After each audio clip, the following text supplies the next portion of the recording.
எனவே இந்து சமுத்திர பிராந்தியம் தங்களுக்கு மிக மிக முக்கியமானது என்பதை அவர் மீண்டும் மீண்டும் அங்கு சொல்லி சென்றிருக்கின்றார். அது மட்டுமல்லாது அவர் ஒன்று கூறியது என்னென்று சொன்னால், இலங்கையின் படைத்துறையுடன் தாங்கள் நெருங்கிய ஒத்துழைப்பை மேற்கொண்டு வருவதாகவும், அதே சமயம் அந்த இலங்கை படையினருக்கான 3 கப்பல்கள், உங்களுக்கு தெரியும் அமெரிக்கா 3 கடற்படை கப்பல்கள், அதாவது கோஸ்ட் கார்ட் கட்டர் என்று சொல்றது, அது 3ஐ வழங்கியிருந்தது. அடுத்து 4வது கப்பல் ஜனவரி மாதம் அளவில் வழங்கப்படும் என்று சொல்லியும், அது மட்டுமல்லாது H-57 ரக உலங்கு வானூர்தியையும் வழங்க தாங்கள் திட்டமிட்டிருப்பதாக கூறியிருக்கிறார்கள்.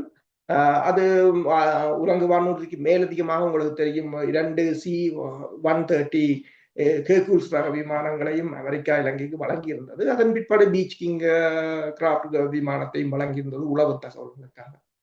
இலங்கையுடன் ஏதோ ஒரு வகையில் அமெரிக்கா ஒரு மிகப்பெரிய ஒரு என்னன்னு சொல்வது, இலங்கையை மிகப்பெரிய அளவில் அமெரிக்கா தனது படைத்துறை ரீதியாக இலங்கையுடனான ஒரு உறவுகளை பேணுவதற்கு அமெரிக்கா முற்பட்டு நிற்பதைத்தான் இதன் ஊடாக நீங்கள் பார்க்கக்கூடியதாக இருக்கும்.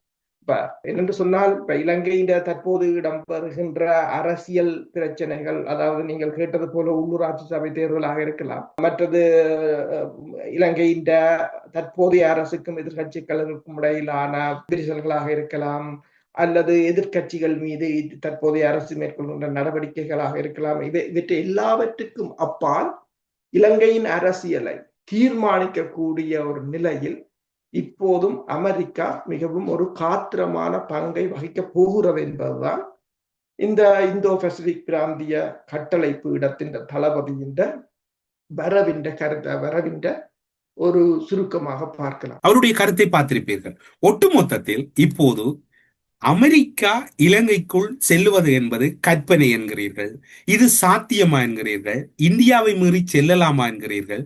எல்லாம் சாத்தியம். இப்போது குறிப்பாக சொல்ல போனால் புதிதாக இலங்கைக்கான அமெரிக்க தூதுவராக பொறுப்படுத்திருக்கக்கூடிய எரிக் மேயர் அவர்களுடைய செனட்டுடனான அவருடைய வாக்குமூலத்தை பகிர்ந்து கொள்ளுகின்ற போது அவதானிக்கப்பட வேண்டிய விடயம், அமெரிக்க கடற்படை கப்பல்களும் உலகின் கடல் வழியாக கொண்டு செல்லப்படும் கச்சா எண்ணெயில் 3/2 பங்கு இலங்கையின் கடல் வழியாகவே செல்லுகின்றன. இந்த கடல் வழியாக செல்லுகின்றன என்கின்ற போது அதிக அளவான கருப்பு சந்தை வியாபாரங்களும் கூட இந்த இலங்கை கடற்பரப்புகளால் செல்லுகின்றன. அந்த கருப்பு சந்தை வியாபாரத்தில் ஈடுபட்டிருக்கக்கூடிய நாடுகளையும் அவர்கள் கண்டுவிட்டார்கள்.